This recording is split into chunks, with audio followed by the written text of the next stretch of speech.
So I'm going to be reading one page from my book that's supposed to come out later this August, The Three Archetypes of the American Negroes. Okay, because not everyone came off of the slave ships, and millions of so-called African Americans didn't come off one coast. That's the biggest lie, one of the biggest lies, one of many. But the original black inhabitants of Europe, Israel's captivity and migrations into Europe. Okay. We see right here, we have the chart, the legacy of Israel and Edom. Okay. Zoom in. And the house of Israel taken into Assyrian captivity, 2 Kings 18:11, 200, 150 of Judah taken into Assyria, 2 Kings 18:13.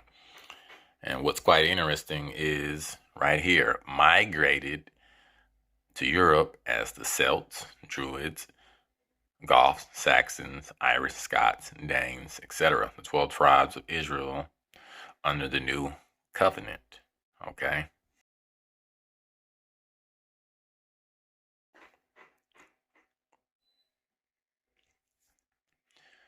What I find quite interesting about this chart is that when it says the Judean Israelites migrated to Europe, most of the modern world don't realize that through wars, migration, admixture, and slavery, enslaved, the original indigenous people are not in their own land, depending on the phenotypes of people enslaved or that region. But historically, the conquering tribes of people took over that particular region and assimilated their culture and took the woman as a spoil and many other artifacts. And we know that they burnt cities, they burnt books, they did a lot of erroneous things. Now, we know from secular sources that the original inhabitants were of Negroid stock that occupied those lands and islands. Here is something that is amazing about the scriptures, not from a religious standpoint, but from a historical context point of view. We must remember that the book is mainly about the genealogy seed line of the biblical Shemitic Israelites, and that the Most High God scattered his people throughout the world. Moses attested to this in the Torah, which is in your books, the Bible, in the books of Deuteronomy 28:64, the Most High will scatter you among all nations. So that's why a lot of Negroes, blacks, you have Welsh, you have different names of European ancestry. It's not because you're white. There's no such thing as a white gene. Okay? That's a lie. But you have these Welsh names because your ancestors were the original, or they migrated to these lands, and of course they, procreated a hybrid of people, but overall, these were people of color. Okay. So I'm going to be reading from theguardian.com. Why do so many African or so-called African Americans have Welsh names? Venus Williams, Colin Powell, Floyd Patterson. Common thought relates the names to slave owners, but there are very few Welsh slave owners in the American South. Most Welsh immigrants to the U.S. ended up in the steel and coal industry in the North. First response is Martin Price. Given that seaports in South Wales were great shipping centers and handled much of the triangular trade, it is possible that slaves taken from Africa were named after sea captains or crew on the ships that transported them to America, or the names of the people who owned the vessels. And that is completely false. The slaves were not named after no sea captains, and all blacks are not from Africa, even though they teach that through the pretense of the Bible that the so-called black man is from Ham, the white man's from Japheth, and Shem is olive complective color. But that's not true. Shem, Ham, and Japheth were all people of color, black. Okay. This is the last one I'm going to read. Adam A. Guzman. May I make a suggestion here again? I don't think black people have the last names of slave owners. Doesn't make sense. Why would anyone want the last name of a family that caused them misery? Black people have the last names of heroes who were mostly Welsh and Norman. The Welsh were barely involved in slavery. Okay. Reading from this book, Ancient and Modern Britons, Volume 1. David MacRitchie. All right. Let's see. Any Latin dictionary, any old one at least, will tell you that Morris is a Moor, a blackamoor, or a tawny Moor. And tawny just means a different shade of brown or copper color. And Shakespeare uses the word Moor as a synonym for Negro. You would do well to mind your tongue, Moor. Okay. And you know, Shakespeare only wore one earring. And if you notice, all the emblems of ancient or medieval times of Europe, they had the so-called black man with one earring. So that should tell you that Shakespeare was a brother. He wasn't no so-called white man. Many lies told through history. Okay. And you know, they changed the words, they changed the etymology of words throughout different generations and century. I mean, they do it to this day. Okay. As that last word bears nowadays a somewhat restricted meaning. So they were changing words back then, you know, during his time. It may be better to take the old-fashioned blackamoor as the nearest English rendering of Morris, signifying thereby any black or brown-skinned man. You would do well to mind your tongue, Moor. Consequently, the translation of the Claudian's line is, he subdued the nimble blackamoors, not wrongly named the painted people.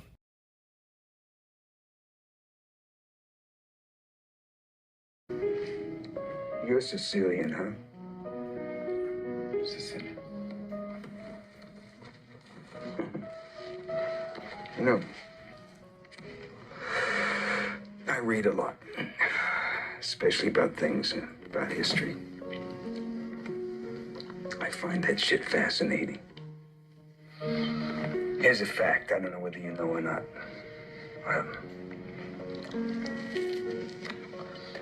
Sicilians were spawned by niggers.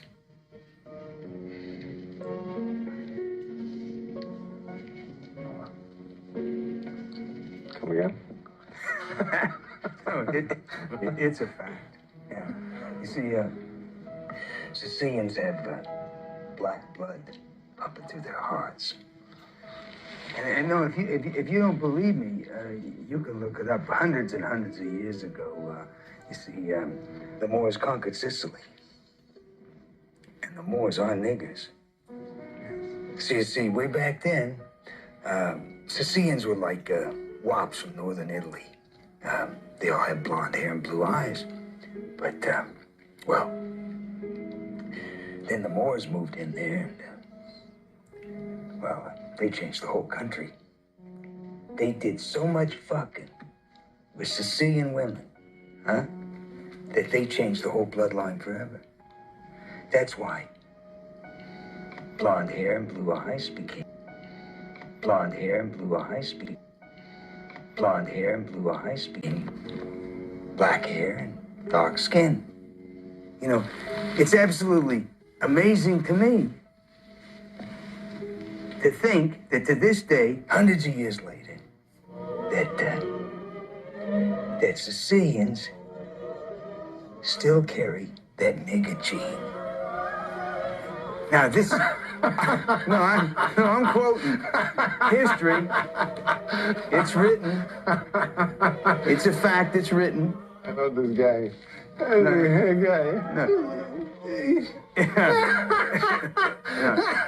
Your ancestors are niggers. Hey. Yeah. And your great grandmother fucked a nigger. Oh, yeah. And she had a half nigger kid. Now, if that's a fact, tell me, am I lying? Because you're part eggplant. you. Huh? Hey, why is he taking one? Oh, this is my friend Peter Griffin. He recently discovered he was black. Eggs should know the Pewterschmidt side of their ancestry, too. Kids, did you know the Pewterschmidts were among the first to colonize America? Now, kids, now don't be taken in by the man. Stay black and proud. Here's your ancestor, Silas Pewterschmidt, bartering with some local Indians. Cool. And here's a picture of... never mind that one. Wait, what was that? Oh, that was nothing. Just some fellow we fed and took care of in exchange for doing a few chores. You mean a slave? Let me see that. Oh, my God. It's Nate Griffin. Well... And the British pigs, like those of other lands, stand out again as dark-skinned man. I repeat, and the British pigs, like those of the other lands, stand out again as dark-skinned men. So in Europe, around, I think it was 800 AD, or even before then, that whole area was inhabited by people of color, swarthy, tawny. I'm not just talking about the Moors where they ruled Spain. I'm talking about all of Europe, northern and south. Okay. Let's see. A complementary witness with Morris is Gom, found attached to the names of Highland, which is Scotland, and other chiefs and kings. The word is given in a Gaelic dictionary as signifying blue, and that's where we get the blue man, blue blood.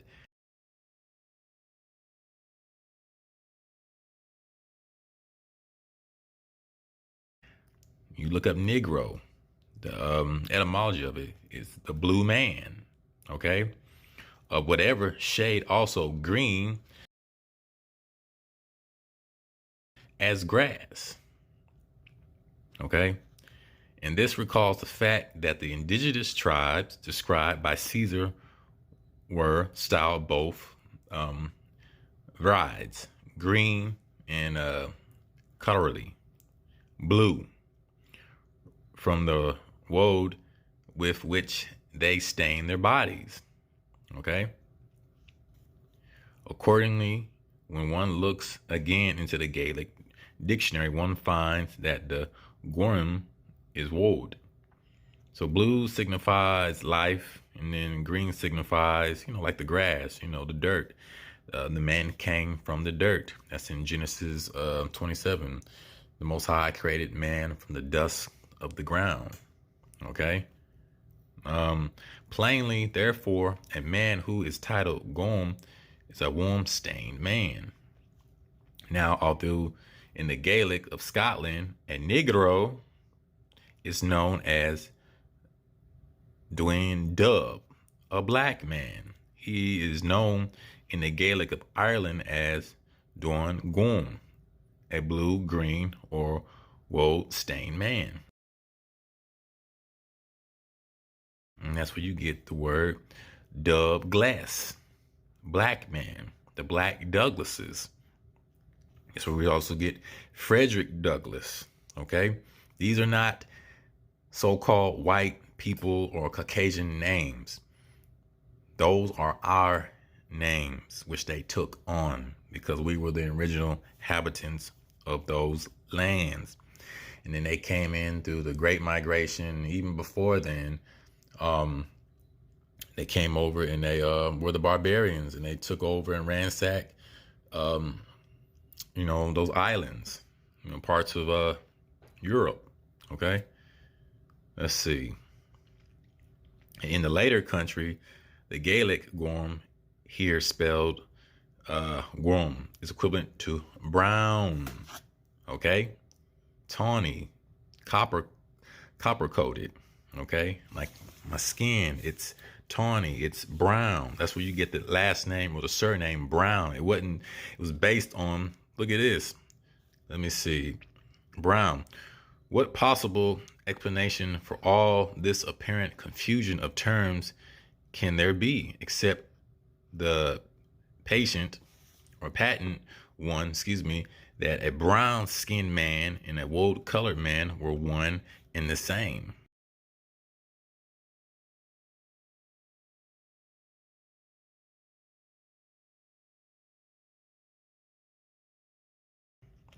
So that's where you get the last name Brown, Bobby Brown, Chris Brown,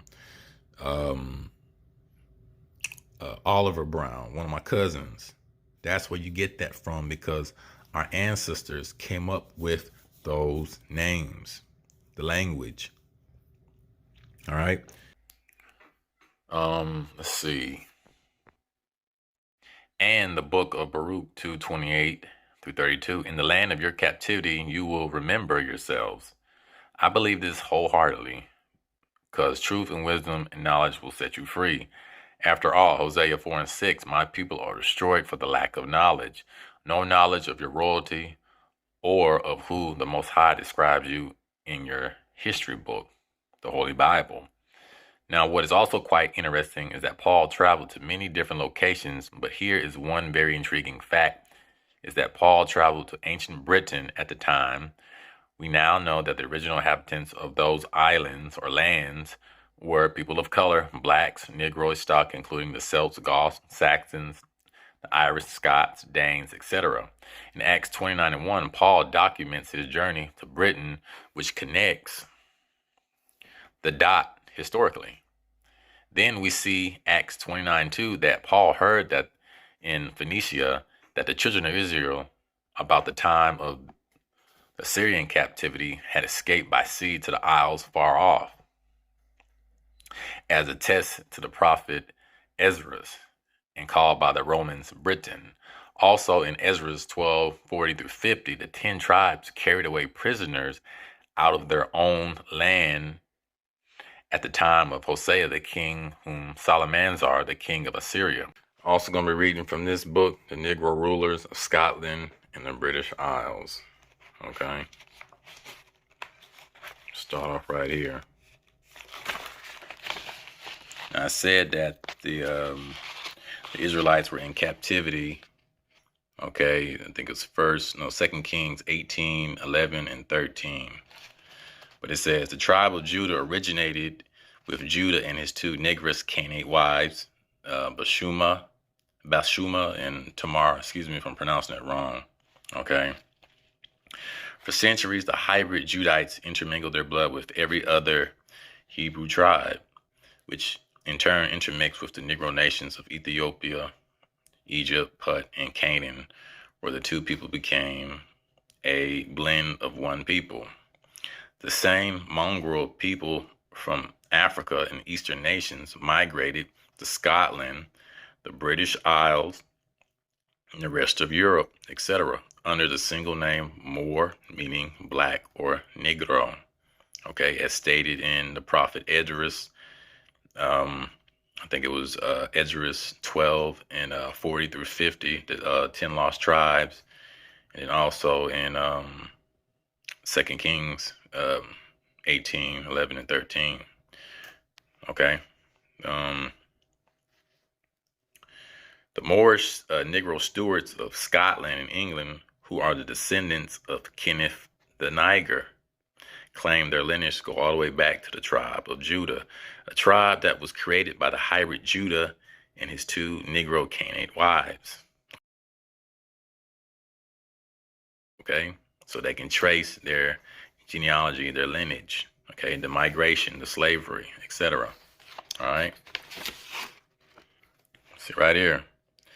The Scottish historian MacRitchie, which the book I just read, in his book called Ancient and Modern Britons, Volume 2, well, I have Volume 2, but I read from Volume 1, commented that the first Britons were black in complexion, as described by Paul in Acts 29, 1, and then chapter 13, the Celts, the Brits, the Saxons, they were all people of color. Macy, in his book called A Book of the Beginnings, Volume 1, attributes the earliest Europeans to have been of black races. So they were a tribe of black races, different phenotypes, but they were all in the same, fighting amongst each other. All right. Number 10, the phrase blue blood was originally given to the royal Moorish Negro rulers of Spain and the rest of Europe by the suppressed whites, whom after defeating the Negroes' grip over Europe, applied the phrase to themselves even until this day. Through arrogance and ignorance, the whites are actually saying that they have Negro blood in their veins. Hey, why is he taking one? Oh, this is my friend Peter Griffin. He recently discovered he was black. He doesn't look very black to me. About AD 1830, it became popular for white Europeans to redefine the phrase blue blood. So when you see that evolution chart, Darwin's theory, that ape, it should be so-called black man because of the intermingling, the intermixed blood, because they come from us in a sense, also with a mixture with the Neanderthal. Okay, so they're saying that they have our blood in them, which they do. Now over here, they taught us that depending on different shade variations, that the blacks have our color here in America is because of the raping. That is a myth and a lie. We created them in a sense. Okay.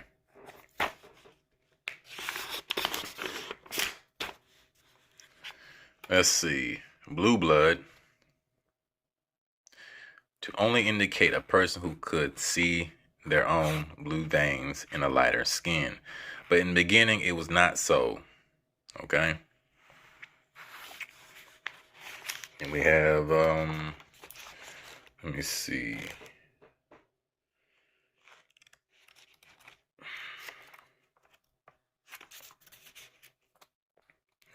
This is the last section I'm going to read. And this is why everyone's so confused, or if they hear this for the first time, they're like, what are you talking about? Because the world's been flipped upside down. You know, all these years, we thought that they were the creators of civilizations, that they had all the kings, the prince. I'll look up on the wall, look up in books. It's all white men. But when you dig and delve in the truth, the knowledge of things, it's the opposite. Okay? And that is the white supremacy or white rulership. Okay? Because not all blacks are from Africa. Black is not defined to one continent. I'll say that to the day I'm dead. It's everywhere. They did it to the Australian, the Aborigines of Australia, to China, where they killed a lot of the dark hue Chinese, the Palo Americans over here. You know, they deported them to Europe, Africa, and different places as well. Okay, and breeded and destroyed that people. Okay, but around BC 1500, Europe had gradually changed from an all-black populous inhabitant to a multi-racial continent. Okay, and we know in the 1200 BC, that's when the first migration of the albinos or so-called whites came in, and they had migrated, to Europe. Okay, and then there's a lot of intermixing as well. Every European nation prior to the presence of whites was ruled by indigenous Africans who were called Moors, meaning black or Negro. During their dominance of Europe, the powerless whites gradually increased their population to become Europe's majority, okay, but lacked the social structure to find equality among their black superiors. So we see today that we have our white superiors. It's just a reversal. Okay, it wasn't like that in the ancient days, the days of antiquity. The black Moorish monarchs of Europe brutally inflicted a cruel slave apartheid upon the disadvantaged and innocent whites. Their genocidal, inhuman autocracies were severely imposed without a measure of mercy, and can only be compared with a reversed apartheid placed upon the Africans many centuries later. Okay.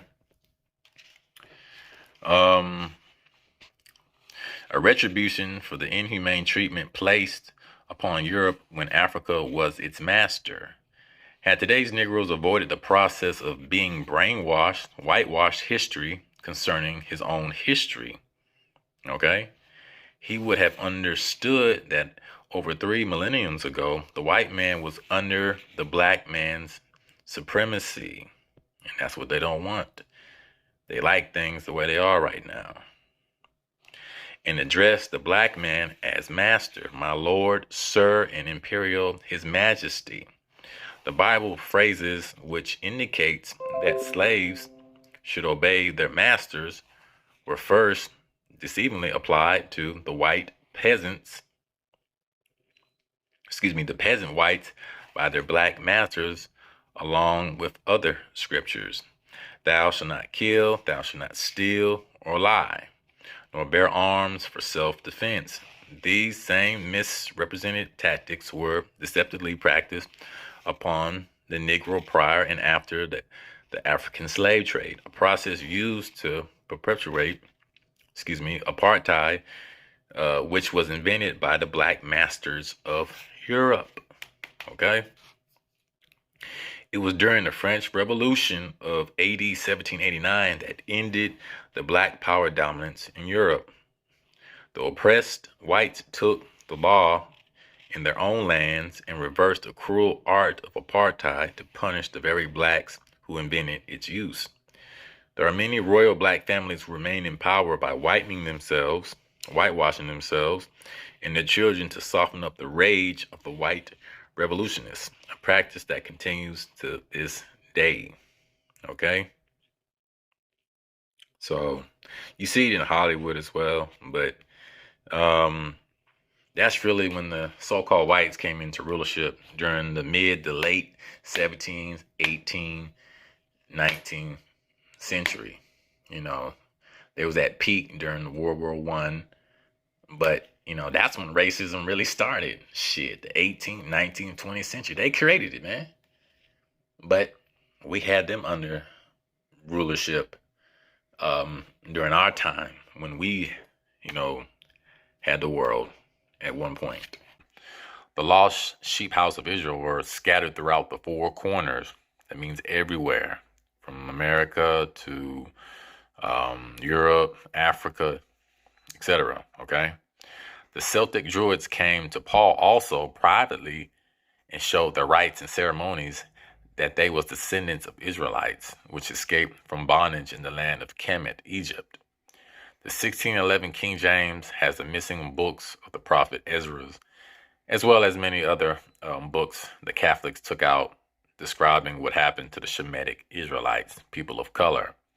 The house of Israel taken into captivity, 2 Kings 18:11 through 13. Okay? So, surnames, slave names. Which one is it? They're not slave names. These are surnames. That's how we can trace our genealogy, among other things. But we know that the book was written people of color. And then you got to think about it. Brown, Williams, Wade, Thomas, Douglas. Douglas means a black man in Gaelic. Donald means ruler, but it also means warrior. Okay? These were people of color. So when you see the word brown, it's describing that person who's describing their pigmentation, their melanin, okay, their complexion. But in history, they'll lie to you and say that it's talking about the hair only.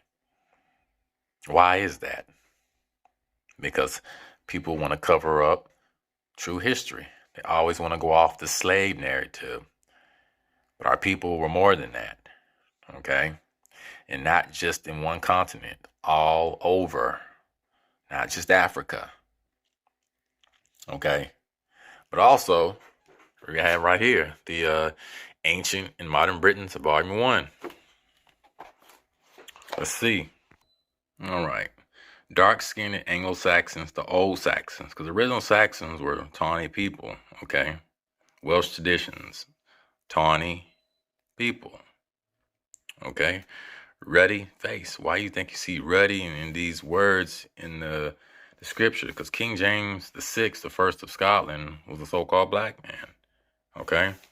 Thus, the legends and the history of the Scottish Highlands are both witnesses to the existence of pearly black people. The Welsh traditions bear a similar testimony. That's why we have Welsh names, because those were our ancestors. Okay? So when they lie in the history book talking about, oh, well, the slave, all black people are slaves, and they was brought here from Africa, and they gave you the slave master's last name. No, they did not. Our ancestors still kept truth, still knew who they were, some of them, and remember where they came from. That's why we have those names. Brown, Williams, Thomas, Jenkins. Those are all names from places that we used to inhabit at one point. Okay? Right here. Jews, Phoenicians, Chaldees. Okay? The Jews, the Phoenicians, the Chaldees all stated to have visited our islands at various periods, and these were all Negroid stock people, the same phenotype, and perhaps to have colonized them. Okay? It is the delight of one school of Gaelic writers to discover many affinities between the Hebrew and Gaelic tongues. And Gaelic is original black language of those inhabitants of those regions, which were so-called people of color. Okay? Right here. We have just seen that many scientific men hold that there are some grounds for believing that portions, at least, of Europe have formerly been inhabited by black, tawny, and copper-colored races. Ding, ding. Why do you think Benjamin Franklin wanted to get away? Because he said, that Europe was swarthy, tawny. The sons of Africa were dark, swarthy, and tawny. Because they were less of people. Because 2/3 of the world's population is people of color, melanin. They were outnumbered. America was supposed to be a utopia, and that's coming from his words, not mine. All right, and we also are learning that we are also learning that the white race has not always been confirmed to the Eastern Hemisphere, allegedly. Okay. Okay. In addition to the black or brown and yellow races already spoken as of prehistoric Europeans, there is a theory that a copper-colored race, there's no theory, closely akin to some branches of American Indians, because original inhabitants were people of color, not the mulattoes that you see on television and movies, once inhabited Europe, or rather the southern parts of Europe and North Africa, the Shemitic, Afro-Shemitic peoples. Okay? Right here. Ancient modern Britons. But to this, it may be objective. The ancient Britons were my ancestors, and the tattooed races of today are dark complected men. I am a white man. How could my ancestors be anything but white men too? See, this guy, he's questioning his findings because he's finding out that the original inhabitants were people of color. And all through this book, he's interjecting his thoughts, with the quotation marks, because he can't believe his own findings,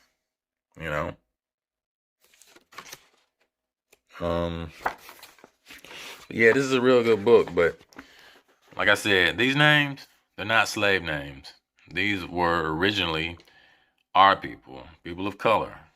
And then through time, through wars, migration, enslaved, deportation, we was kicked out of these regions. We was kicked out of these lands. But peace and shalom.